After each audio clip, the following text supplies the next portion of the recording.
ओम शांति।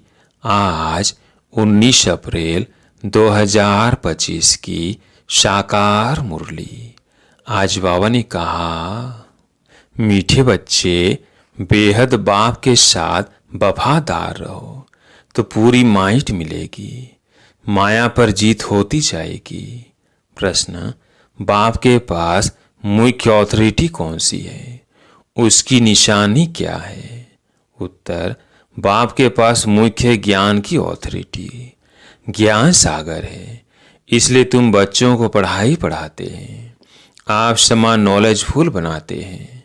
तुम्हारे पास पढ़ाई की एम ऑब्जेक्ट है, पढ़ाई से तुम ऊंच पद पाते हो। गीत है, बदल जाए दुनिया। ओम शांति। भक्त भगवान की महिमा करते हैं। अब तुम तो भक्त नहीं हो, तुम तो उस भगवान के बच्चे बन गए हो। वो भी वफादार बच्चे चाहिए, हर बात में वफादार रहना है। स्त्री की सिवाय पति के अथवा पति की सिवाय स्त्री के और तरफ दृष्टि जाए तो उनको भी बेवफा कहेंगे। अब यहाँ भी है बेहद का बाप, उनके साथ बेवफादार और वफादार दोनों रहते हैं। वफादार बनकर फिर बेवफादार बन जाते हैं। बाप तो हाईएस्ट अथॉरिटी ऑलमाइटी है ना, तो उनके बच्चे भी ऐसे होने चाहिए। बाप में ताकत है। बच्चों को रावण पर जीत पाने की युक्ति बतलाते हैं, इसलिए उनको कहा भी जाता है सर्वशक्तिमान। तुम भी शक्ति से न होना, तुम अपने को भी ऑल माइटी कहेंगे। बाप में जो माइट है वो हमको देते हैं, बतलाते हैं कि तुम माया रावण पर जीत कैसे पा सकते हो, तो तुमको भी शक्तिवान बनना है। बाप है ज्ञान की अथॉरिटी, नॉलेजफुल है ना, जैसे वो लोग अथॉरिटी है शास्त्रों की, भक्ति मार्ग की। ऐसे अब तुम ऑलमाइटी अथॉरिटी नॉलेजफुल बनते हो, तुमको भी नॉलेज मिलती है। यह पाठशाला है, इसमें जो नॉलेज तुम पढ़ते हो इससे ऊंच पद पा सकते हो। यह एक ही पाठशाला है, तुमको तो यहाँ पढ़ना है और कोई प्रार्थना आदि नहीं करनी है। तुम्हें पढ़ाई से वर्षा मिलता है, एम ऑब्जेक्ट है। तुम बच्चे जानते हो बाप नॉलेजफुल है, उनकी पढ़ाई बिल्कुल डिफरेंट है। ज्ञान का सागर बाप है तो वही जाने। वही हमको सृष्टि के आदि मध्य अंत का नॉलेज देते हैं, दूसरा कोई दे न सके। बाप समूह का कर ज्ञान दे फिर चले जाते हैं। इस पढ़ाई की प्रारब्ध क्या मिलती है वो अभी तुम जानते हो। बाकी जो भी सत्संग आदि है वह गुरु गोसाई है, वह सब है भक्ति मार्ग के। अब तुमको ज्ञान मिल रहा है, यह भी जानते हैं कि उनमें भी कोई यहाँ के होंगे तो निकल आएंगे। तुम बच्चों को सर्विस की भिन्न भिन्न युक्तियाँ निकालनी है, अपना अनुभव सुनाकर अनेकों का भाग्य बनाना है। तुम सर्विसुल बच्चों की अवस्था बड़ी निर्भय, अडोल और योग युक्त चाहिए। योग में रहकर सर्विस करो तो सफलता मिल सकती है। बच्चे, तुम्हें अपने को पूरा संभालना है, कभी आवेश आदि ना आए। योग युक्त पक्का चाहिए। बाप ने समझाया है, वास्तव में तुम सब वानप्रस्थी हो, वाणी से परे अवस्था वाले। वानप्रस्थी अर्थात वाणी से परे घर को और बाप को याद करने वाले। इसके सिवाय और कोई तमन्ना नहीं। हमको अच्छे कपड़े चाहिए, यह सब छीछी तमन्नाएं। देहाभिमान वाले सर्विस करने सकेंगे, देही अभिमानी बनना पड़े। भगवान के बच्चों को तो माइट चाहिए, वो है योग की। बाबा तो सभी बच्चों को जान सकते हैं ना, बाबा झट बता देंगे यह खामियां निकालो। बाबा ने समझाया है, शिव के मंदिर में जाओ, वहाँ बहुत तुमको मिलेंगे। बहुत है जो काशी में जाकर वास करते हैं, समझते हैं काशीनाथ हमारा कल्याण करेगा। वहाँ तुमको बहुत ग्राहक मिलेंगे, परंतु इसमें बड़ा सुरूढ़ बुद्धि यानी होशियार बुद्धि चाहिए। गंगा स्नान करने वालों को भी जाकर समझा सकते हैं, मंदिरों में भी जाकर समझाओ, गुप्त वेश में जा सकते हो। हनुमान का मिसाल हो तो वास्तव में तुम ना, ज्योतियों में बैठने की बात नहीं है।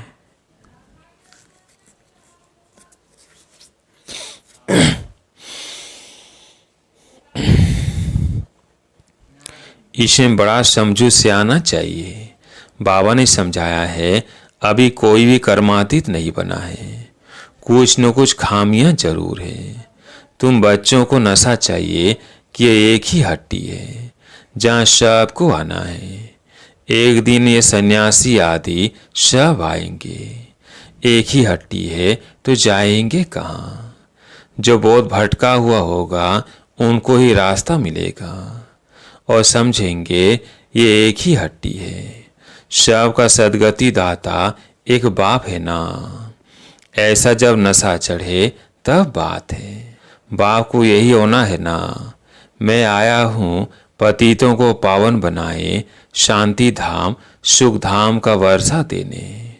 तुम्हारा भी यही धंधा है, सबका कल्याण करना है। यह पुरानी दुनिया, इनकी आयु कितनी है थोड़े टाइम में समझ जाएंगे। यह पुरानी दुनिया खत्म होनी है। सभी आत्माओं को यह बुद्धि में आएगा। यह नई दुनिया की स्थापना हो तब तो पुरानी दुनिया का विनाश हो। आगे चल फिर कहेंगे ब्रोवर भगवान यहाँ है। रचयिता बाप को ही भूल गए हैं। त्रिमूर्ति में शिव का चित्र उड़ा दिया है तो कोई काम का नहीं रहा। रचयिता तो वो है ना। शिव का चित्र आने से क्लियर हो जाता है।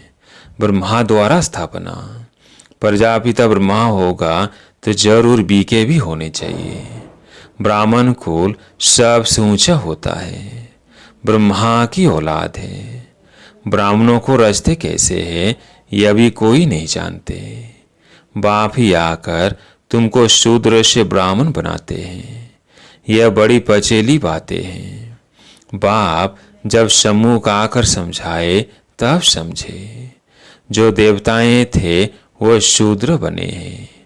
अब उन्हों को कैसे ढूंढे उसके लिए युक्तियां निकालनी है। जो समझ जाए यह बीके का तो भारी कार्य है। कितने पर्चे आदि बांटते हैं। बाबा ने एरोप्लेन से पर्चे गिराने लिए भी समझाया है। कम से कम अखबार जितना एक कागज हो, उसमें मुख्य पॉइंट से सीढ़ी आदि भी आ सकती है। मुख्य है अंग्रेजी और हिंदी भाषा। तो बच्चों को सारा दिन ख्यालात रखनी चाहिए, सर्विस को कैसे बढ़ाए। यह भी जानते हैं ड्रामानुसार पुरुषार्थ होता रहता है।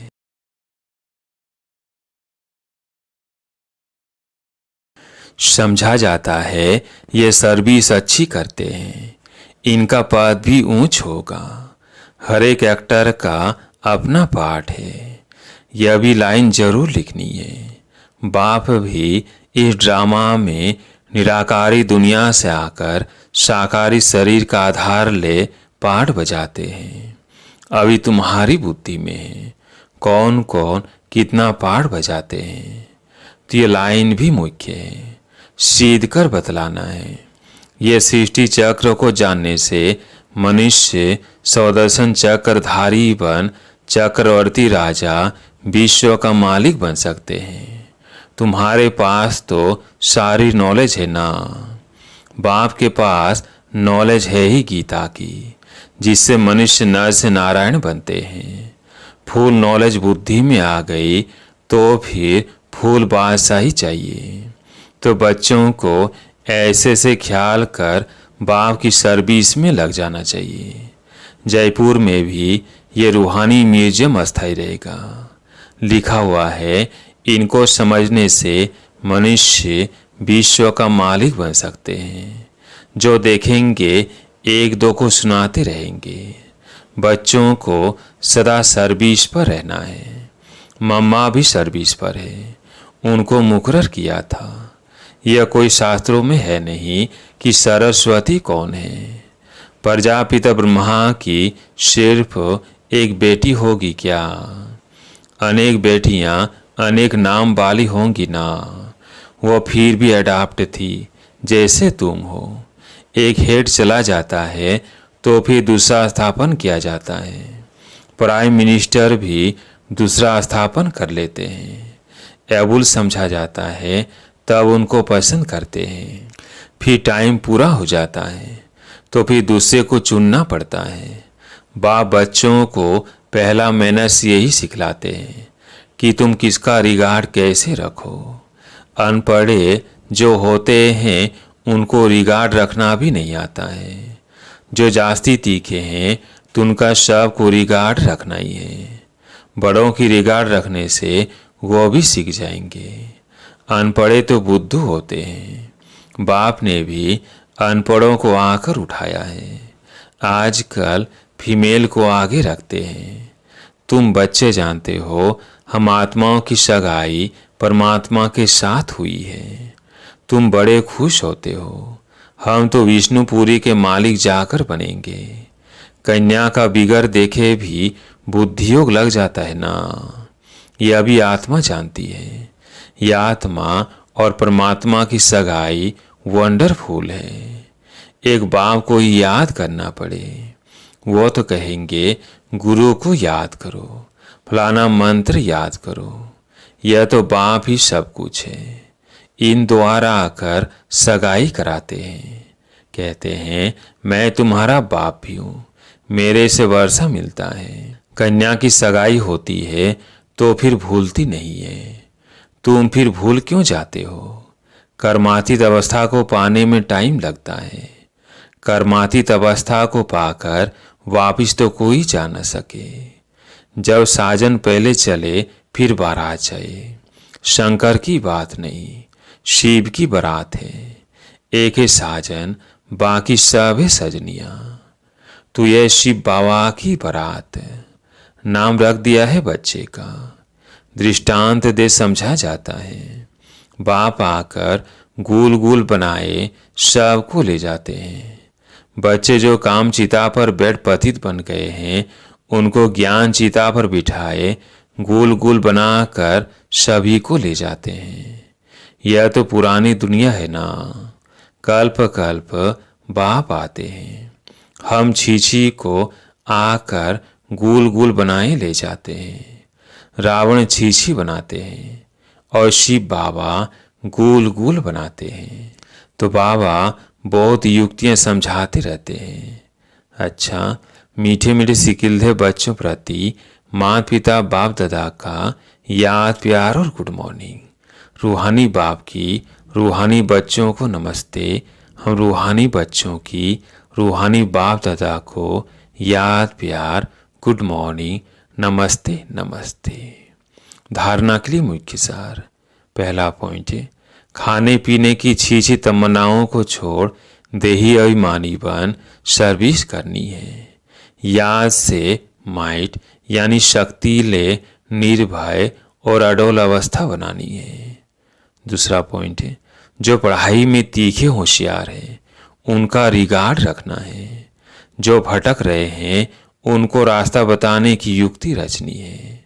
सबका कल्याण करना है। आज प्यारे मीठे बाबा का वरदान। अपने महत्व व कर्तव्य को जानने वाले सदा जागती ज्योत भव। अपने महत्व व कर्तव्य को जानने वाले सदा जागती ज्योत भव। आप बच्चे जग की ज्योति हो। आपके परिवर्तन से विश्व का परिवर्तन होना है। इसलिए बीती सो बीती कर अपने महत्व व कर्तव्य को जानकर सदा जागती ज्योत बनो। आप सेकंड में 100 परिवर्तन से विश्व परिवर्तन कर सकते हो। से प्रैक्टिस करो। अभी अभी कर्म योगी, अभी अभी कर्मातीत स्टेज। जैसे आपकी रचना कछुआ सेकंड में सब अंग समेट लेता है, ऐसे आप मास्टर रचना समेटने की शक्ति के आधार से सेकंड में सर्व संकल्पों को समाकर एक संकल्प में स्थित हो जाओ। आज का स्लोगन, लवलीन स्थिति का अनुभव करने के लिए स्मृति विस्मृति की युद्ध समाप्त करो। लवलीन स्थिति का अनुभव करने के लिए स्मृति विस्मृति की युद्ध समाप्त करो। अब सुनते हैं मातृश्री जी के अनमोल मधुर महावाक्य। आधा कल्प ज्ञान ब्रह्मा का दिन और आधा कल्प भक्ति ब्रह्मा की रात। मम्मा ने कहा, आधा कल्प है ब्रह्मा का दिन और आधा कल्प है ब्रह्मा की रात। अब रात पूरी हो, सवेरा आना है। अब परमात्मा आकर अंधियारा की अंत कर सोजरे की आदि करता है। ज्ञान से है रोशनी और भक्ति से है अंधियारा। गीत में भी कहते हैं, इस पाप की दुनिया से दूर कहीं ले चल, चीत चैन जहां पावे, यह बेचैन दुनिया जहां चैन नहीं है। मुक्ति में ना है चैन ना है बेचैन, सतयुग त्रेता है चैन की दुनिया। जिस सुखधाम को सभी याद करते हैं, तो अब तुम चैन की दुनिया में चल रहे हो। वहां कोई अपवित्र आत्मा जा नहीं सकती। वह अंत में धर्मराज के डंडे खाए कर्म बंधन से मुक्त हो शुद्ध संस्कार ले जाते हैं, क्योंकि वह न शुद्ध संस्कार होते न पाप होता है। जब आत्मा अपने असली बाप को भूल जाती है तो यह भूल भुलैया का अनादि खेल हार जीत का बना हुआ है। इसलिए अपन इस सर्वशक्तिमान परमात्मा द्वारा शक्ति ले विकारों के ऊपर विजय पहन 21 जन्मों के लिए राज्य भाग्य ले रहे हैं। अच्छा, ओम शांति। आज का व्यक्ति सारा, कंबाइंड रूप की स्मृति से सदा विजयी बनो। मुझ रूह का करावनहार वो सुप्रीम रूह है। करावनहार के आधार पर मैं निमित्त करने वाला हूँ। मैं करनहार, वो करावनहार है। वो चला रहा है, मैं चल रहा हूँ। हर डायरेक्शन पर मुझ रूह के लिए संकल्प, बोल और कर्म में सदा हजूर हाजिर है। इसलिए हजूर के आगे सदा मैं रूह भी हाजिर हूँ। सदा इस कंबाइंड रूप में रहो। अच्छा, ओम शांति।